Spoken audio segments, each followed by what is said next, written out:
پھر اللہ سبحانہ تعالیٰ فرماتے ہیں وجاءت، اور آ گئی سکرۃ الموت بالحق، موت کی بے ہوشی حق لے کر. موت تو آنی ہے. جب موت کا وقت آ جائے گا تو ویسے بھی ساری حقیقتیں واضح ہو جائیں گی. تو موت اپنی بے ہوشی کے ساتھ آ گئی.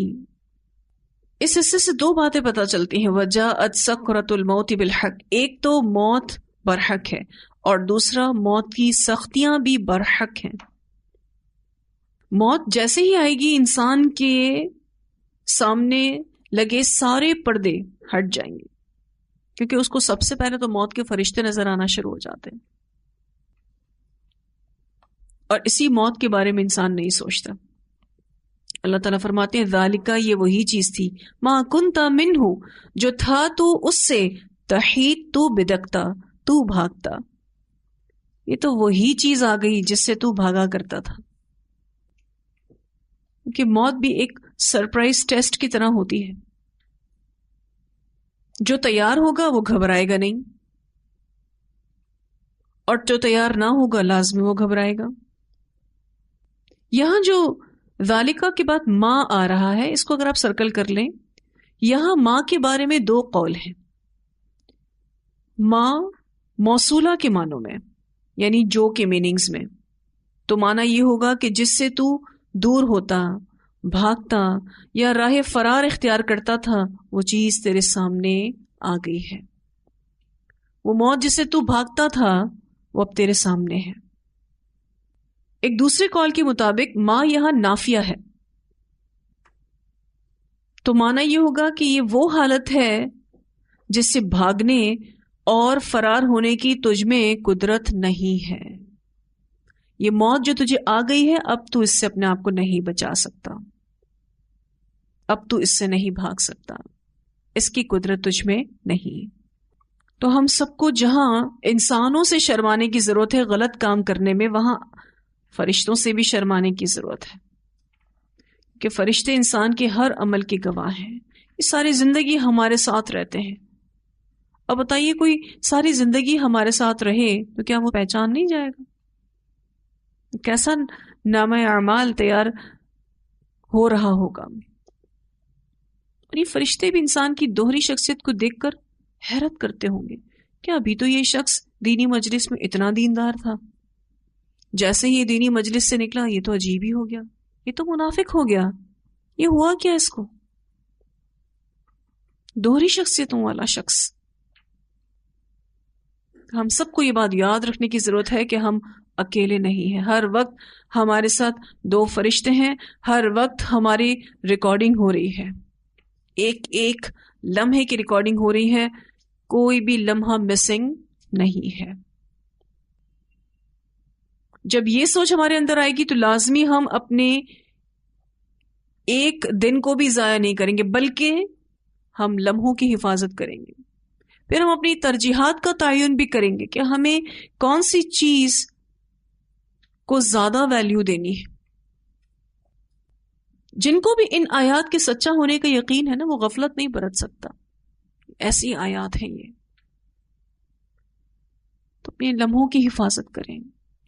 اللہ نے جو زندگی جیسی نعمت دی ہے اس کو ضائع نہیں کرنا. اللہ تعالیٰ جو یہ ہمارا نامہ اعمال تیار کروا رہے ہیں اس کو گندا نہیں کرنا، کیونکہ یہ عمل کیل کی طرح ٹھک جاتا ہے نامہ اعمال میں. جیسے کیل ٹھک جاتی ہے نا دیوار میں، ایسے ہی ہمارا ہر عمل نامہ اعمال میں ٹھک جاتا ہے، وہ نہیں ہٹتا پھر، سوائے اس کے کہ کوئی شخص سچی توبہ کرے، واقعی صحیح معنوں میں اس عذاب سے ڈر کر سچی توبہ کرے کہ یا اللہ مجھے بچا لے، جو غلطی ہوئی، کوتاہی ہوئی، مر کر تجھے جواب دینا ہے. کیسے دیں گے تجھے جواب؟ بتائیے نامہ اعمال میں جو بھی برائیاں ہیں اس کی کوئی قیمت ہے ہمارے پاس دینے کے لیے؟ کوئی قیمت نہیں. جتنا سدھار ہو سکتا ہے نا وہ صرف اسی دنیا میں ہی ہو سکتا ہے، بس اس کے بعد نہیں ہو سکتا. پھر اللہ تعالیٰ فرماتے وَنُفِخَ فِي الصُّورِ، اور پھونکا جائے گا سور میں. ذَلِكَ يَوْمُ الْوَعِيدِ، یہ دن ہے وعدے کا.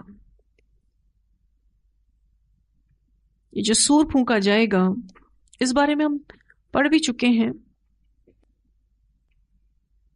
سیدنا ابو سعید خدری رضی اللہ عنہ بیان کرتے ہیں کہ رسول اللہ صلی اللہ علیہ وسلم نے فرمایا کہ میں کس طرح راحت اور آرام حاصل کر سکتا ہوں، حالانکہ سور پھونکنے والے فرشتے نے سور منہ میں لے رکھا ہے اور گردن جھکائے ہوئے اللہ کے حکم کی طرف کان لگائے ہوئے ہیں کہ کب حکم ملے اور کب وہ پھونک دے۔ صحابہ رضی اللہ عنہم نے کہا یا رسول اللہ صلی اللہ علیہ وسلم ہم کیا کہیں؟ آپ صلی اللہ علیہ وسلم نے فرمایا کہو حسبنا اللہ ونعم الوکیل توکلنا علی اللہ ربنا، ہمیں ہر معاملے میں اللہ ہی کافی ہے، وہ بہترین کارساز ہے، اے ہمارے رب ہم ہر حال میں تجھی پر بھروسہ کرتے ہیں۔ اسے ترمذی نے روایت کیا ہے۔ کوئی کیسے سکون اور راحت میں بیٹھ سکتا ہے جب یہ سور پھونکنے والا فرشتہ اتنا تیار بیٹھا ہے کہ جیسے ہی اس کو اللہ کا حکم ملے گا اس نے سور پھونک دینا ہے۔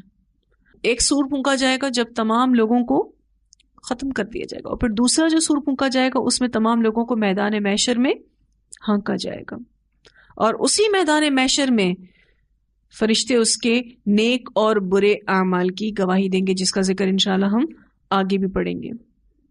تو جو ہمارے خیالات ہیں، ہمارے جذبات ہیں، جو شکوک و شبہات ہیں، جو یقین ہے، جو بھی ہمارے اندر ہے، اللہ سے چھپا ہوا نہیں۔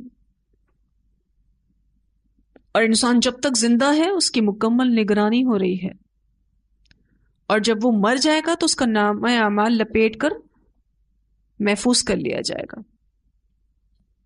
اور پھر جب سور پھونکا جائے گا اور تمام لوگ محشر میں اکٹھے کیے جائیں گے تو اس وقت وہاں حساب کتاب ہوگا۔ اسی لیے بہت ضروری ہے کہ اپنے اعمال نامے پر فوکس رہیں، بغیر سوچے سمجھے کچھ نہ بولیں۔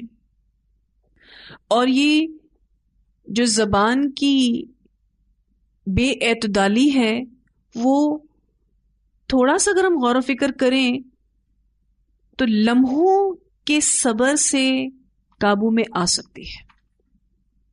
صرف چند لمحوں کا صبر ہوتا ہے، چند لمحوں میں ہی ہم بے صبرے ہوتے ہیں اور پھر ہم بولنا شروع کرتے ہیں۔ وہ چند لمحوں کا صبر اگر اللہ تعالیٰ ہمیں سکھا دے نا، پھر بعد میں ساری باتیں کھل کے سامنے آ جاتی ہیں، ہم خود ہی اپنے آپ کو کہہ رہے ہوتے ہیں کہ ہم اس وقت تھوڑا صبر کر لیتے تو ہم اتنا کچھ نہ کہتے۔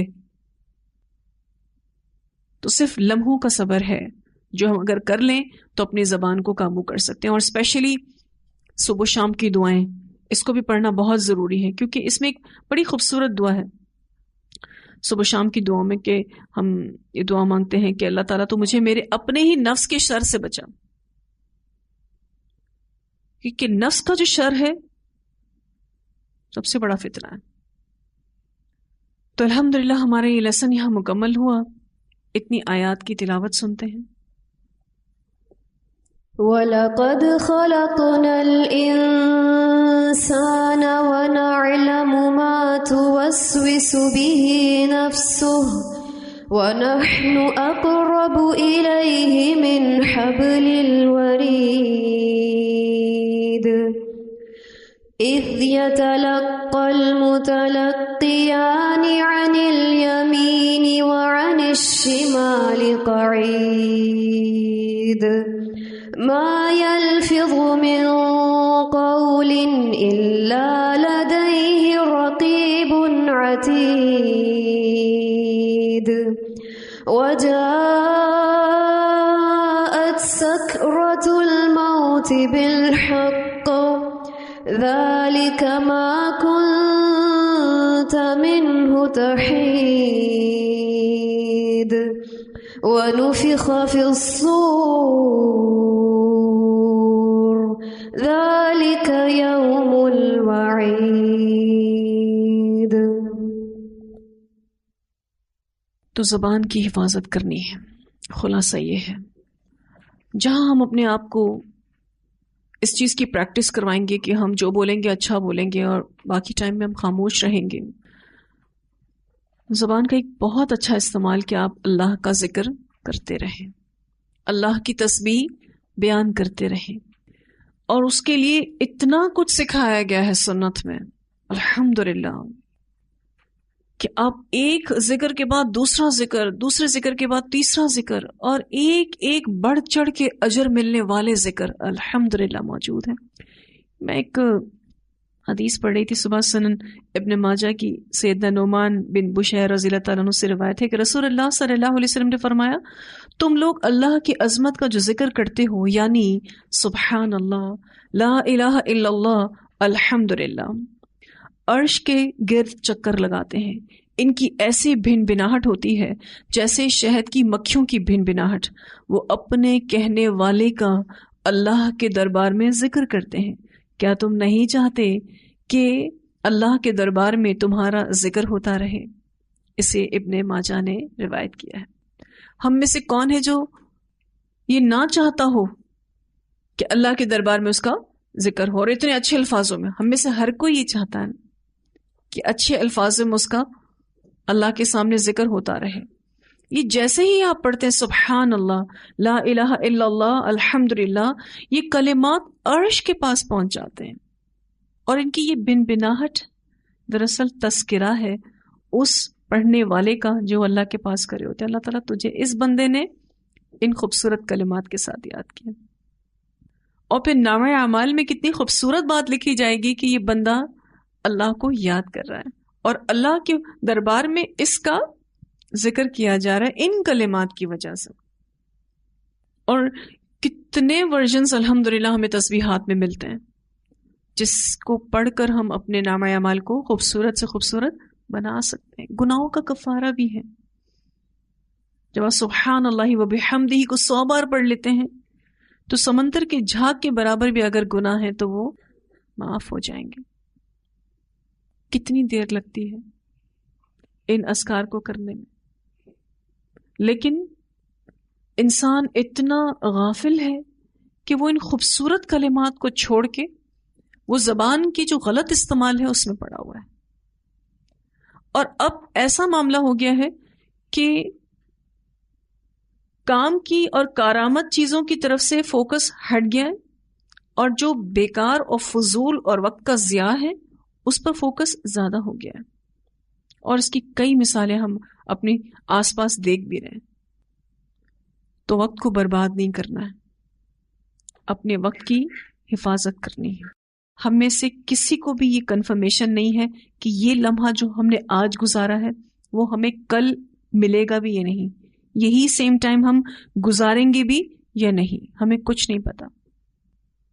کسی وقت بھی موت آ سکتی ہے، اور موت ایک سرپرائز ٹیسٹ کی طرح ہوگی۔ ہم میں سے جو اس کے لیے تیار ہوگا اس کو کوئی گھبراہٹ نہیں ہوگی، کیونکہ موت بتا کر نہیں آئے گی، اور اس موت کا کوئی علاج بھی نہیں۔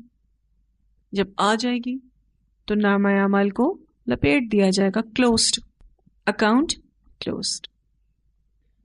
اس نامہ اعمال کے بند ہو جانے کے بعد بھی یہ صدقہ جاریہ کے اعتبار سے جاری اور ساری رہے، اس کی بھی کوشش کرنی ہے، کیونکہ زندگی جب ختم ہو جائے گی تو اب اس میں نہ کوئی چیز اس نامہ اعمال میں شامل ہو سکتی ہے اور نہ اس سے کوئی چیز نکل سکتی ہے، سوائے اس کے کہ ہم نے صدقہ جاریہ کے، ثواب جاریہ کے کچھ کام کیے ہوں تو ثواب کے اعتبار سے اس کی اپڈیٹنگ ہوتی رہے گی، اس کی بھی کوشش کرنی۔ یعنی ہم نے اس زندگی میں بھی اپنے آپ کو نیکیوں سے بھرپور رکھنا ہے، اور ہم نے ایسی بھی تیاریاں کرنی ہے کہ مرنے کے بعد ہمارے لیے صدقہ جاریہ اور ثواب جاریہ کا معاملہ چلتا رہے۔ اور اس کی کوشش کے لیے آپ کیا کر سکتے ہیں؟ کسی کو علم سکھا سکتے ہیں۔ آپ کسی کو بھی علم سکھائیں گے آپ کے مرنے کے بعد بھی وہ جاری و ساری رہے گا انشاءاللہ۔ نیک اولاد تیار کریں، اولادوں پر محنت کریں۔ اولاد نیک ہوگی تو مرنے کے بعد جو بھی نیک عمل وہ کرے گی، جو آپ نے اس کو سکھایا، نماز، قرآن، دیگر عبادات، اخلاقیات، وٹ ایور، جو بھی آپ نے اس کو سکھایا، وہ جب جب کرتا رہے گا، اور جب جب وہ نسلوں میں ٹرانسفر ہوگی تب تب آپ کے نامہ اعمال میں اپ گریڈنگ ہوتی رہے گی۔ اور نیک اولاد کا ایک سب سے بڑا فائدہ یہ ہے کہ وہ دعائے مغفرت کرتے ہیں۔